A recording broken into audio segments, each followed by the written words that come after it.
Daddy Mike here nga pala mga Oh, parites. diba? So for today's vlog mga parites, samahan nyo naman kaming maglaba sa aming farm. At ayan na nga mga parites at nagsasakay na ako ng napakaraming labahin.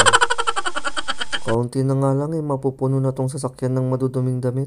Oh, diba? Madumi yan. 2 linggo rin kasi kaming hindi nakapaglaba. Hindi na rin namin pinalaba ito sa iba kasi napakarami at hindi kakayanin ito ng labandera. Makakulangin ng isang araw sa paglalaban ng ganito karaming labahin. Kaya nga yan, napagdesisyonan na lang naming mag-asawa na kami na lang dalawa maglaba. Saktong-sakto nga at napakaganda ng panahon ngayon bukod sa wala kaming masyadong ganap. Makakapaglaba kami ng maayos. Alam niyo ba mga parites, ay bibihira lang mangyari sa amin mag-asawa to. Yung pagtutulungan yung labahin yung sandabakbak na labahin. Mindset ba? Mindset.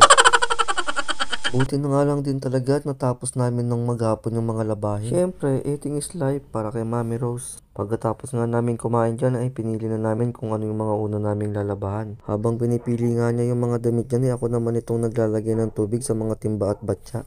Deep well nga pala ang gamit naming tubig dyan. Mas malakas kasi ang buga ng tubig kumpara sa nawasa. Matagal bago makaipon ng tubig. Habang nagwawash nga ako ng mga damit sa mga oras na yan, si Mami Rose naman ay nagkukusot ng mga matutubing damit. Mga ilang damit din kasing mga may mancha, lalong-lalo na sa mga uniform ng mga bata. Alas 3 na rin ng hapon nung matapos kaming makapaglaba at makapagsampay ng mga damit. Mabilis lang din natuyo yung mga damit dyan dahil napakatirik ang araw at napakalakas pa ng hangin. At nang natuyo na nga yung mga labahin namin, ay agad-agad na rin namin kinuha para maaga rin kami makauwi. Kasi mamayang gabi, maglalabada rin kami ni Mami Rose. Laba ko siya, laban niya ako. Labahan kami hanggang hating gabi.